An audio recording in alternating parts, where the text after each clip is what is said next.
자, 우리 한 절씩 교독하겠습니다. 야곱이 바단 아람에서 돌아오매 하나님이 다시 야곱에게 나타나사 그에게 복을 주시고 하나님이 그에게 이르시되 내 이름이 야곱이지만 내 이름을 다시는 야곱이라 부르지 않겠고 이스라엘이 내 이름이 되리라 하시고 그가 그의 이름을 이스라엘이라 부르시고 하나님이 그에게 이르시되 나는 전능한 하나님이라 생육하며 번성하라 한 백성과 백성들의 총회가 내게서 나오고 왕들이 내 허리에서 나오리라.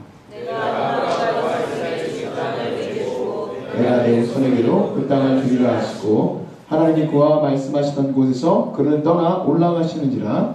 야곱이 하나님이 자기와 말씀하시던 곳에 그도 곧 돌기름을 세우고 그 위에 전제물을 붓고 또 그 위에 기름을 붓고 다같이 하나님이 자기와 말씀하시던 곳의 이름을 베델이라 부르더라.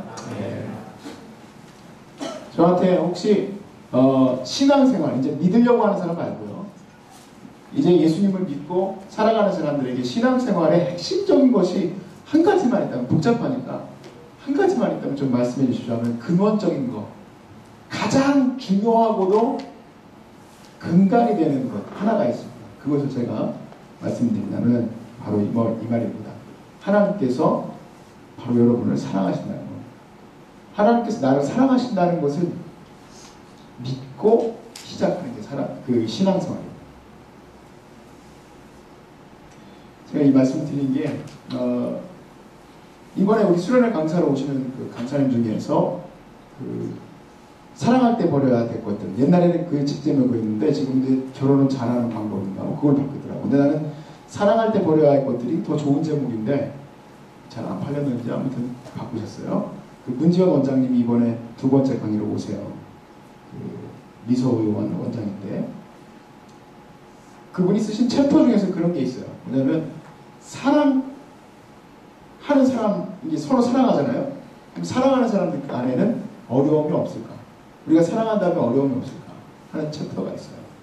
많은 사람들이 우리는 정말 좋은 사랑을 해. 그러니까 당연히 트러블도 없고 정말 마치 진짜 하나님이 인도하시는 것처럼 쫙 인도해가지고 딱 결혼까지 꼬리나하고 또 죽을 때까지 싸움 없이 딱 끝날 거라고 생각을 해요. 천만에 만만하네. 네? 뭐라고요? 저 대화하지 마세요. 헷갈려요. 과연 그럴까요? 절대 불가능해요. 그리고 그건 사랑이 아니에요.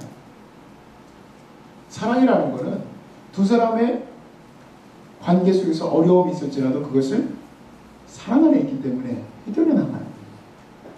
하나님과 우리의 관계에서 하나님이 우리 사랑하시잖아요. 그렇죠? 제가 아까 말씀드렸던 신앙생활의 기본은 하나님 나 사랑하시는 것을 확정하고 시작하는 거다. 그럼 하나님 나 사랑하시니까 어려움이 없을까? 천만에 만나는 거죠. 어려움이 있죠. 세상 사람과 비교하여서 어려움이 적냐 많냐로 따지고 싶지는 않습니다. 그렇지만 하나님을 믿고 사는 사람도 실패하고 낙담하고 좌절하고 어려워하고 괴로워하고 절망합니다. 그럼 하나님이 인도하시지 않는 삶이냐? 아니라는 얘기예요. 하나님이 너무너무 여러분을 사랑하시기 때문에 하나님이 사랑하시는 그 삶이 무엇인지 깨달아야 되는 겁니다. 오늘 말씀을 같이 나누려고 하는 이 야곱이라는 인물, 저는 진짜 그리스도인들과 많이 닮은 사람이라 생각이 들어요. 그리고 또 상당히 많은 장을 할애해서 한 인물을 조명하고 있는 사람은 아브라함과 야곱밖에 없어요. 굉장히 많은 내용을 창세기에서 차지하고 있는 사람이 바로 야곱이에요. 오늘 이 말씀을 나눌 때 어떻게 다시 살 것인가? 이 다시라는 말은 정말 어렵고 시련이 닥치고 괴롭고 절망 가운데 있는 우리의 삶, 이 삶 속에서 내가 어떻게 다시 살아나갈 수 있을까? 하나님은 내게 생육하고 번성하라, 땅에 충만하라고 말씀하셨는데 생육하고 번성하고 싶죠. 저도 하나님. 저도 생육하고 번성하고 이 땅을 다스리고 싶은데 그럴 수가 없는 거예요. 너무 힘드니까. 그랬을 때 어떻게 다시 살 수 있을 것인가? 그 말씀이 오늘 나누어 있어요. 그 말씀 나눌 때 여러분 안에서 하나님의 은혜가 넘치시길 주여 축복합니다. 제가 오늘 목은 왜 이렇게 잠겨 있는 거죠? 캄보디아 가야 되는데 목이 너무 잠겨 있어. 자, 우리 첫 번째 주제부터 같이 나눌 건데요. 야곱이 살아온 길을 좀 나눴으면 좋겠습니다. 제가 다 설명할 수 없어요. 여러분 대충 어느 정도는 알 거라고 생각을 하고 제가 가지고 있는 저의 그 관점에서 몇 가지를 야곱의 삶을 추방하기를 원합니다. 비록 거짓말을 했습니다만은 야곱이 바라봤던 삶이 있어요. 그게 뭐냐면 하나님께 축복을 받는 삶이에요. 정말 목숨 걸고 하나님 축복 받으려고 달려듭니다. 우리는 창세기에서 몇 군데에서 하나님 축복 받으려고 정말 막 미친 듯이 달려드는 몇 명의 사람들이 있어요. 좀 약간 이해하기 어려운 사람들, 라합 같은 여인들, 자기 민족을 다 팔아제끼고 자기 혼자 살아남는 이런 분들이 있어요. 근데 이게 어떤 의미일까? 바로 하나님의 축복을 갈망하면서 살아가는 사람들의 모습이에요.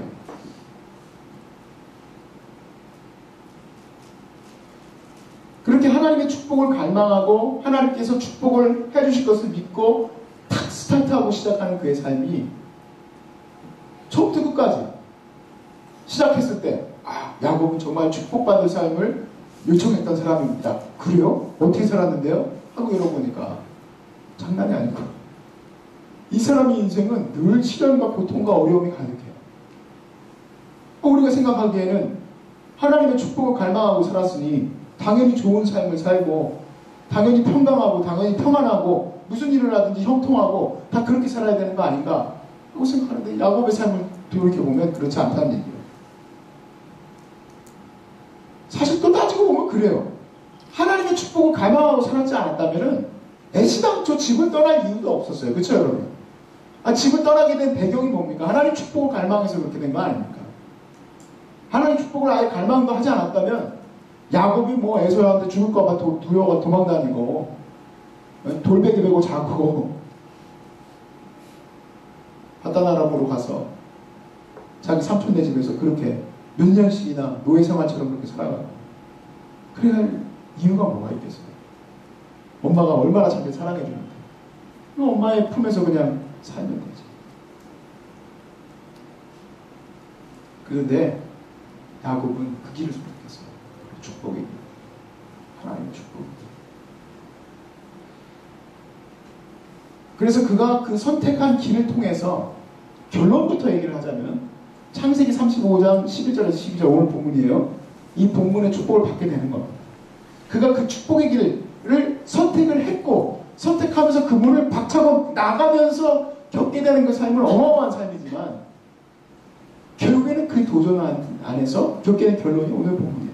한번 다시 한번 읽어볼까요? 11절과 12절 시작. 하나님이 그에게 이르시되 나는 전능한 하나님이라 생육하며 번성하라. 한 백성과 백성들의 총회가 내게서 나오고 왕들이 내 허리에서 나오리라.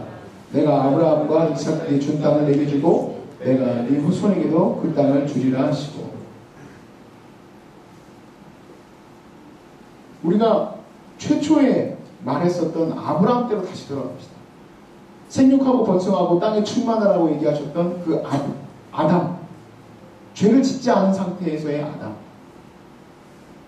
그러나 아담이 범죄한 이후에 낳은 자손들이 뭐 정말 대단하죠. 사실 우리가 생각해보면 우리는 지금 120살도 못 살지만 그때 당시에 아담의 사람들은 다 900살, 평균 900. 한 700쯤 살면 아직 젊은이에요. 젊은이. 청년 2부. 800쯤 살아야 청년 2부로 갈 수 있어요. 뭐 그런 정도로 정말 나이들을 많이 드시고 계실 정도로 그렇게 많이 살았어요. 왜냐하면 하나님의 축복은 뭐냐면 이 땅에 충만한 거예요. 그러니까 계속 아이들을 많이 낳고 다스리고 정복하도록 하나님이 원하신 거지. 그렇지만 죄가 들어가니까 그 인생들의 계획함이 다 어떻다? 마음의 계획함과 마음의 생각이 다 악하다는 거예요. 하나님이 왜 노아의 홍수를 내리려고 하셨느냐? 사람의 마음의 계획이 다 악한 거예요. 940 살면 안 돼. 생각해보니까 김정은이가 940 산다고 생각해보세요. 그들이 그래도 70까지 살다가 고지혈증으로 죽기도 하고 심장마비로 죽기도 하고 하니까 우리가 아이고 저렇게 살다가 다 어차피 죽을 거지. 이 또한 지나가리라. 김정은이 여러분 아시죠? 청년 입은 거 83도래예요. 83도에 기도 좀 하러 갑시다. 우리 정은이 어떻게 할까? 정은이 정신을 못 차려. 정은이가 살만 뚝뚝 쪄가지고 그러다가 당뇨병 걸려 죽겠지. 근데 그런 사람들이 900년씩 산다고 생각해. 우리 상상할 수가 없는 거야. 어떻게 하면 좋아? 하나님이 그게 축복이 아니야. 그래서 인간을 900년씩 살 수 있도록 해주었던 그 인자가 무엇이라고 성경에 안 나오니까 저는 더 나가지는 않지만 저는 물 때문이라고 보는데 궁창에 위에 있었던 물 모든 것이 다 쏟아졌어요. 그리고 나니까 인간들의 수명이 점점 줄어들어서 120년으로 줄어들었어요. 물론 120년 다 찾지도 못하지만 저는 어떤 면에서 이게 축복이에요. 왜냐면 우리가 살아가는 데 있어서 고만고만하게 살다가 다 죽을 거기 때문에. 그런데 그런 모든 사람들이 마음에 악한 뿐이라는 것을 아시고 하나님이 구원의 계획을 세우시고 그것들을 이뤄가시기 위해서 아브라함을 부르셨어요. 그리고 아브라함에게 가나안 땅을 주시겠다고 약속하시고 거기서 보내셨어요. 얼마나 많은 일이 있었습니까? 그에게도 생육하고 번성하는 축복을 주셨어요. 그런데 이삭 하나를 주셨어요. 그리고 이삭을 통해서 오늘 야곱이 나옵니다. 정말 애지중지하는 손자 아니겠습니까? 내가 아브라함이라도 우리 하나님이라도 그렇게 축복하고 이 야곱은 또 하나님 또 축복받고 싶어서 안달이 나는 아이예요. 하나님이 축복하신다면 내가 어려움도 감당하겠나이다. 도전하면서 그 길을 뚫고 나가는 친구예요. 얼마나 귀여워요. 얼마나 예뻐요. 잘해주셔야 될 거 아니야. 문 열고 나아갈 때 야곱이 두려웠습니다. 내가 다시 돌아올 수 있을까? 그래서 바다나람으로 올라가는 길 가운데 베델이라는 곳에 이르러, 그때는 베델이라는 이름 자체가 없었지. 그 길 위에서 잠을 자는데, 돌을 베개 자고 자는데 환상 가운데 천사들이 사다가니를 타고 내려왔다 올라왔다 하는 것을 보게 돼요. 이것은 하나같이 주석가들이 그렇게 얘기해요. 뭐냐면 천사들이 도대체 누군데 하나님이 얼마나 축복하길래 그 얼굴을 보고 싶어서 그 얼굴을 보려고 내려왔다는 거예요. 하나님이 얼마나 축복하시는지. 찬양에 이런 찬양이 있어요. 제가 찬송가가 갑자기 생각이 났는데, 주에게 부탁하신 일 천사도 흠모하겠네. 화목케 하라신 구주의 말씀을 온 세상과 전하세요. 천사가 흠모해. 얼마나 귀한 사람인지. 이렇게까지 축복하고 정말 천사들도 흠모할 만한 이 야곱을 가만히 인생을 보면 에서에게 줄까 하는 것에 대한 두려움. 그리고 라반 삼촌집인데 거기서 사기를 당해요. 남도 아니고 자기 친척한테. 우리로 말하자면 우리가 아는 친척한테 사기당한 거예요. 사기 결혼을 맞은 거예요. 그리고 사기를 당해서 종으로 살아간 거예요. 뿐만 아니라 에서가 죽을까봐 겁이 나서 그렇게 살아갔어요.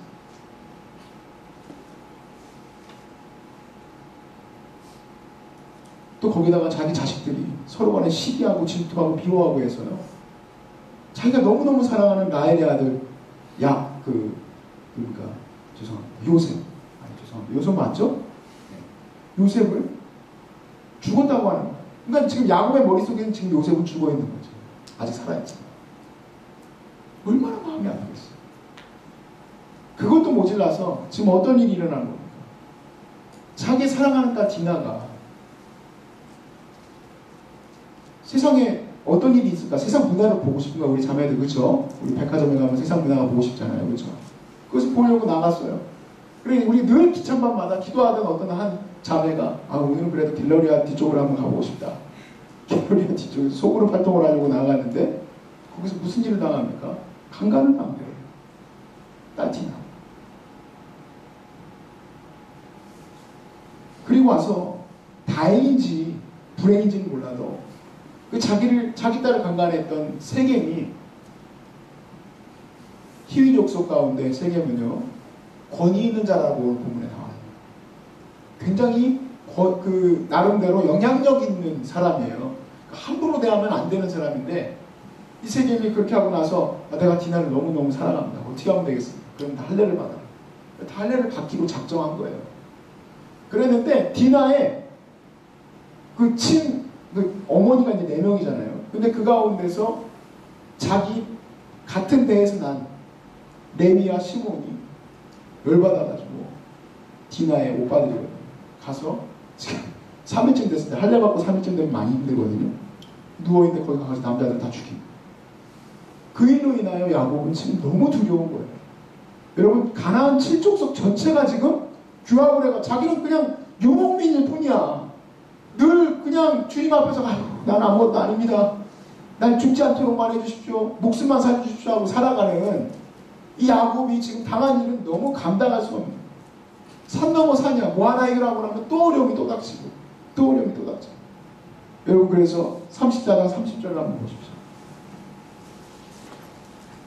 야곱이 시므온과 레위에게 이르되 너희가 내게 화를 끼쳐 나로 하여금 이 땅의 주민 곧 가나안 족속과 브리스 족속에게 악취를 내게 하리로다. 악취를 한다는 얘기는 뭐냐면 지금 뭔가 문제를 일으켰다는 얘기죠.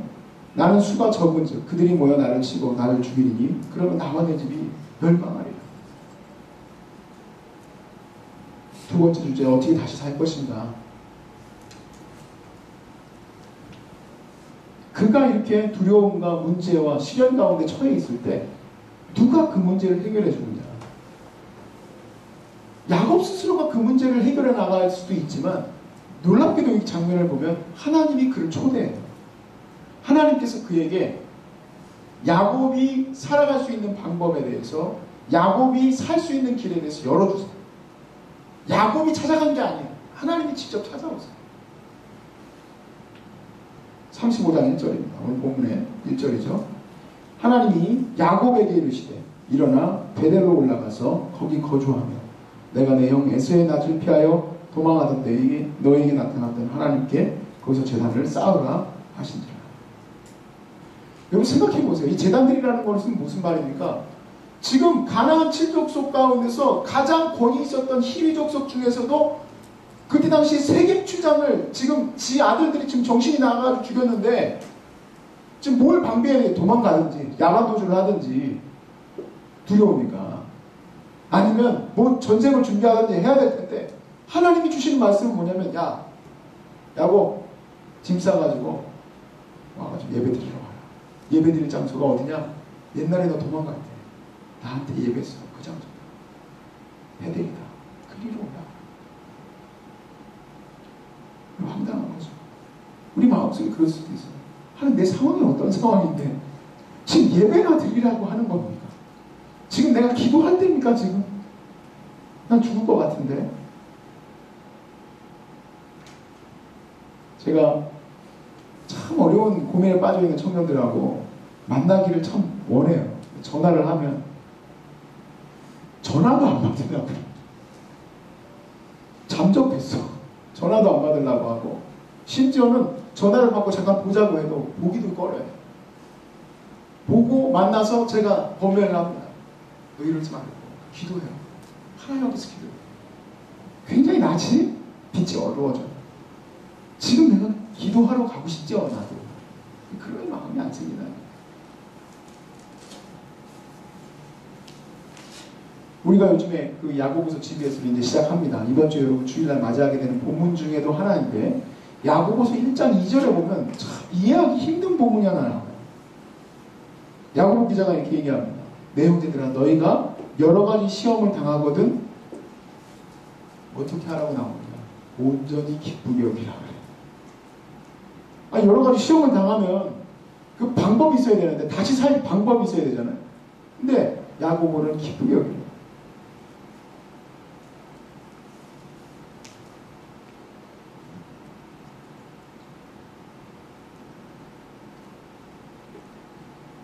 우리가 왜 야고보의 이 권면을 이해하지 못하냐면요, 우리는 늘 시련에, 우리는 늘 아픔에, 관계의 깨어짐에, 거기에 집중을 두고 있기 때문에. 어떻게 하나님 살아계신다면 나한테 이럴 수 있을까? 하나님이 나를 사랑하신다면 어떻게 이런 일을 나한테 이렇게 일을 수가 있으십니까? 라고 그 시련에 관심을 두는데, 거기가 아니에요. 여러분 포인트 잘못 두셨어요. 아담이 범죄한 이후에 우리가 생육하고 번성하고 땅을 정복하게 세된 이 땅은요, 시련과 고통과 아픔이 가득한 땅입니다. 받아들이실 수 있으면 아멘 하십시오. 그럴 수밖에 없는 거예요. 범죄한 이후에 이 땅은요, 병들고 고통당하고 가족이 죽고 딸이 강간당하고 자식들이 질시하고 서로 팔아넘기고 여자들이 싸우고 시기하고 질투하고 병이 들고 이런 일들이 일어나는 땅이 바로 이 죄인들이 가득한 땅이라는 거예요.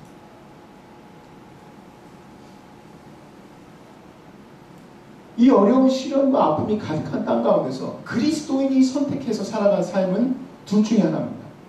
하나는 정말 이리 뛰어야 될지 저리 뛰어야 될지 막 그냥 갈팡질팡하면서 두려운데 하나님 도와주세요. 어떻게 할까요? 그렇게 분주한 삶이고, 또 한 가지의 삶은 어떤 삶이냐? 하나님께 예배하는 삶. 어떠한 것을 향해서 예배하는 것이냐? 바로 하나님의 긍휼과 하나님의 자비, 하나님의 은혜를 구하기 위해서 나지막히 하나님께 나아가는 삶입니다.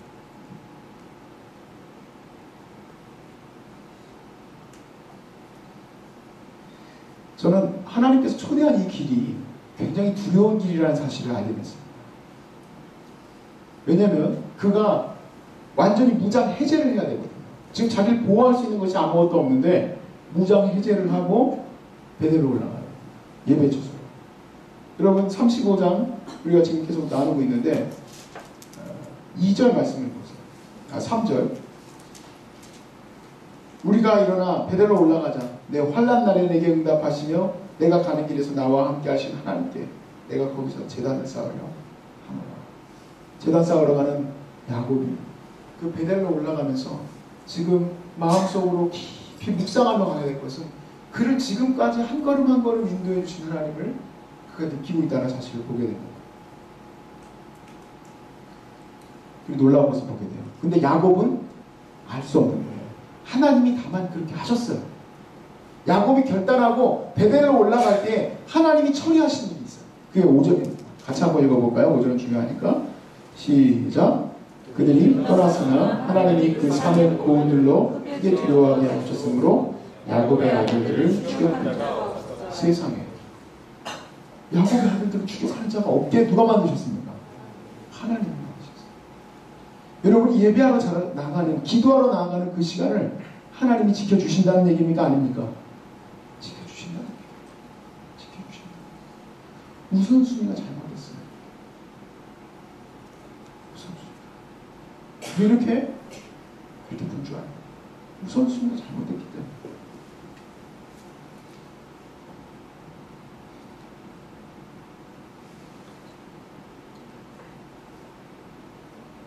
저는 이 하나님을 향하여서 나가는 이 자리가요, 순종의 자리라는 것을 알게 됐어요.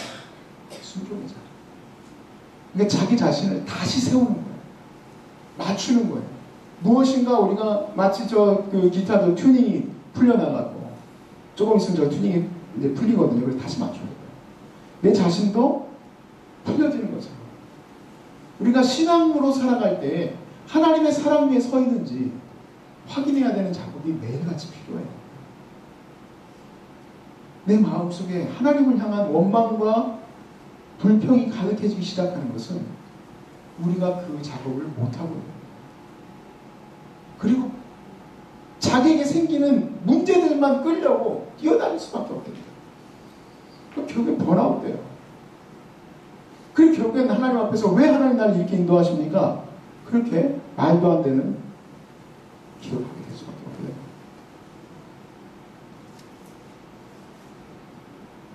여러분, 우리에게 시련이 닥칩니다. 근데 그 시련은요, 그 시련 뒤에는 무슨 메시지가 있냐면 하나님이 나하고 대화하자는 의도가 있어요. 아멘이십니까? 시련 뒤에는 하나님의 축복의 은혜가 있어요. 그래서 야고보 사도가 시련을 당하거든 기쁘게 여기라 하는 거예요. 기쁘게. 시련 뒤에 하나님께서 그 하나님이 준비하신 은혜가 있어요. 그 어려움 뒤에는 하나님의 은혜에 준비하신 것들이 계획이 되어 있는데 그것을 받을 수 있는 사람은 긍휼을 바라는 사람입니다. 그러나 하나님의 긍휼을 바라지 않는 사람은 어떻게 하나님이 계획하신 일 위에 서 있을 수 있겠습니까? 야고보 사도가 파도에 휘둘리는 그러한 사람과 같아서 하나님께 아무 응답을 받을 수 없다는 거예요. 마음의 두 마음을 품어서 믿음의 길 위에 서 있다가도, 은혜의 길 위에 서 있다가도 금세 마음이 바뀌어 하나님 앞에 서 있지를 못하니 어떻게 은혜를 받을 수 있겠어요? 어떻게 간증이 있을 수 있어요? 하나님이 하셨다는 간증이 있을 수가 없는 거예요. 그 사람에게 늘 자기의 마음에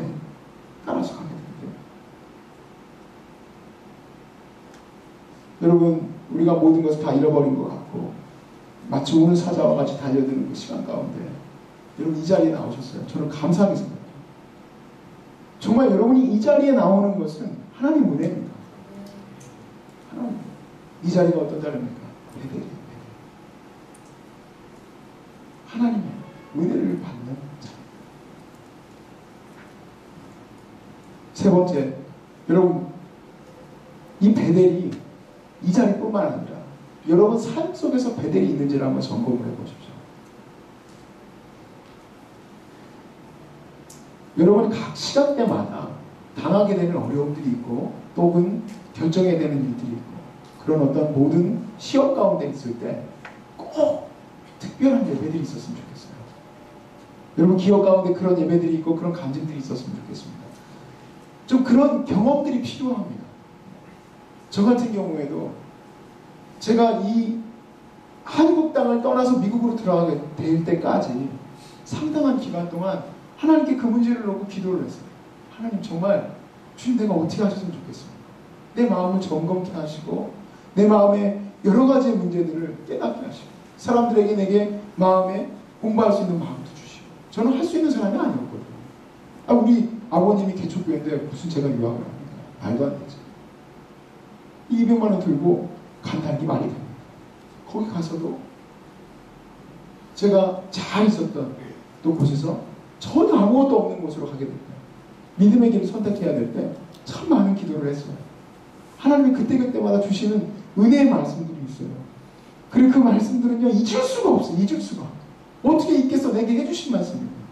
내 상황과 내 판단과 내 삶 속에서 하나님이 무엇을 원하시는지를 딱 얘기해 주시는데 뭐 그렇게 두려울 게 있겠어요. 하나님이 그때 내게 주신 말씀이 창세기 12장 1절부터 3절이에요. 무슨 말씀? 떠나라. 떠나라. 그래요. 아멘. 심지어는 제가 그 기도했던 것들을요 우리 사모님이 그때 당시 사모님이 다 알고 계시니까 그냥 그 말씀을 듣고 그냥 엉엉 울고 있는데 저보러 그러더라고요. 이 목사한테 하시는 말씀인 것 같아. 저보러 그냥 같이 기도하시던 분들이 그러더라고요. 그곳에서 한국 나올 때도 여기서도 청년 사역할 때도 제가 어느 날 혹시 하나님의 부르심을 따라서 가야 할 길이 내가 선택해야 될 때가 된다면 저는 그때 또 하나님의 은혜의 베델을 경험할 거라고 저는 믿어요. 여러분 인생 가운데 반드시 베델이 있어야 합니다. 그 말은 고민을 한다는 얘기예요. 하나님의 긍휼을 바란다는 얘기예요. 그렇기 때문에 함부로 결정하지 아니하고 하나님의 은혜 가운데 서려고 노력하는 거죠. 여기 정말 놀라운 글이 하나 있습니다. 제가 그냥 인용했어요. 레슬리 뉴비긴이라는 사람이 아직도 가야 할 길이라는 책을 유명한 책을 쓰신 분인데 이분이 죄와 구원이라는 책을 쓰셨어요. 제가 이 책을 보고 그 묵상이 너무너무 놀라워가지고 저 완전 반했어요. 지금 저는 빨리 비행기 타고 이 책을 읽고 싶은 마음에 오늘 아침에 샀는데 반 좀 읽고 그 기쁨이 있었어요. 그 중에 이제 있었던 부분을 제가 인용을 하면 이래요. 사람과 다른 모든 피조물 사이에 차이점이 있다면 그것은 사람의 사람다움은 하나님과의 관계에 달려있다는 점입니다. 사람과 동물의 차이점이 뭐다? 하나님과 사람과의 관계에 있다는 겁니다. 개의 개다움은 그 자체 속에 있다. 그러나 사람의 사람다움은 그 자체 속에 있지 않다는 얘기예요.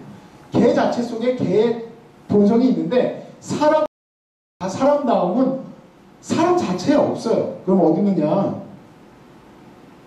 그 자신과 하나님과의 관계 속에 있는 것이다.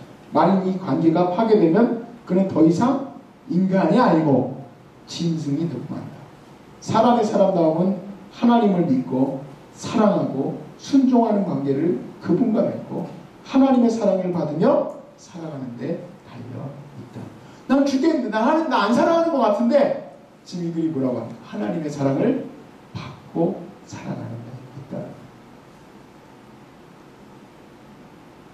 우리의 지금 이 시간들은요 하나님께서 나를 부르시는 바로 그 은혜의 샘으로 이끌어 주시는 그 시간입니다. 그 시간. 뭐 다 안 되시죠? 감사하시라니 야고보 많은 시험을 당했지? 괜찮아. 지금 너는 은혜 받을 때야. 기도하라. 기도하라. 하나님과 관계를 열어간 시간이라는 겁니다.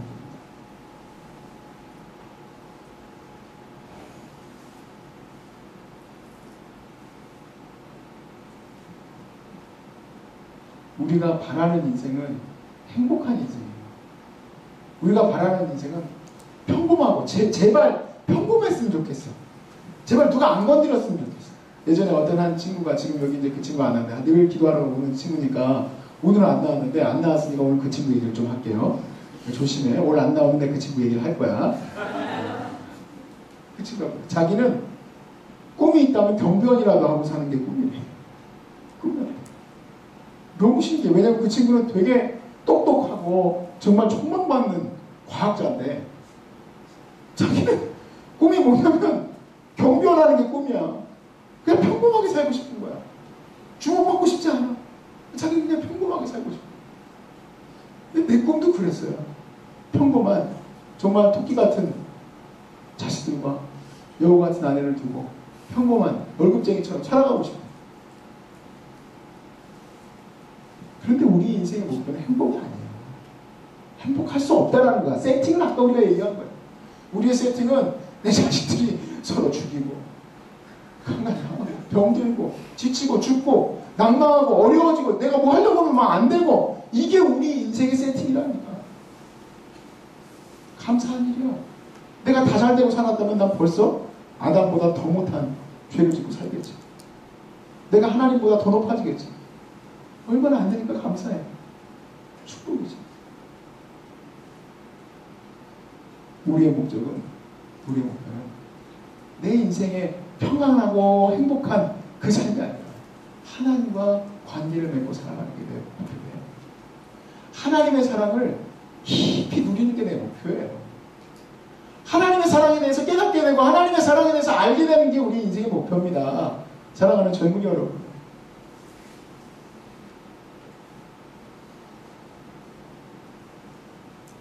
하나님께서 야곱을 베델로 부르시고 그리고 그곳에서 깨닫게 하시는 게 있어요. 바로 뭐냐면 지금 이 시간까지 네가 오게 된 것은 다 하나님 은혜로, 하나님 은혜. 그걸 깨닫고 나니까 야곱은 더 이상 뭐 바랄 게 뭐겠습니까? 하긴 자기 삶에서 더 이상 무엇을 바라고 살겠어요. 그래서 야곱의 이야기가 시작할 때 야곱이 행복하길 바라는데 행복하게 끝났더라 하고 끝나지 않아요. 그 인생은 참으로 파란만장한 삶을 살다가 그렇게 하고 죽는 거죠. 여러분과 저희 인생 가운데 하나님께서 우리 인생을 뒤흔드실 겁니다. 뒤흔드실 때 아멘으로 반응하시기 바랍니다. 그리고 그 시간들 속에서 하나님 나 사랑하시는 거 맞죠? 하나님 나 지금까지 인도하셨잖아요. 감사해요. 저는요, 제가 생각했을 때 좋은 직장, 아니면 뭐 좋은 뭐 대단한 그런 것들을 붙들었기 때문에 제가 안전한 거라고 생각하지 않습니다. 제가 안전한 이유는 하나님이 날 여전히 붙들고 계시기 때문에. 이렇게 못났는데, 이렇게 바보 같은데, 이렇게 하나님 앞에서 죄만 짓고 사는 이 인생인데, 그래도 내가 잘하는 건 하나님 도와주세요. 하나님 긍휼을 베풀어 주세요. 저는 바보 같은 인생인데 내가 어떻게 가야 될지 모르니까 하나님 알려주십시오.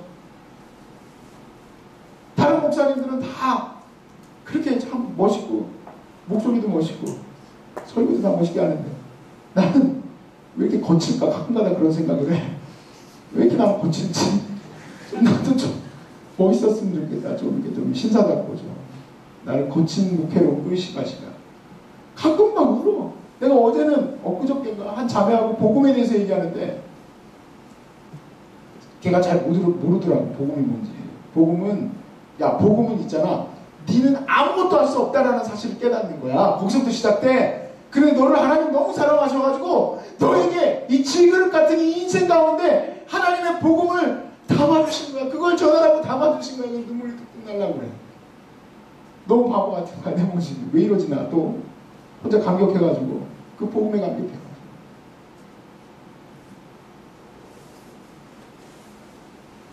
우리 그리스도인들은 매일 아침마다 베델을 만나요.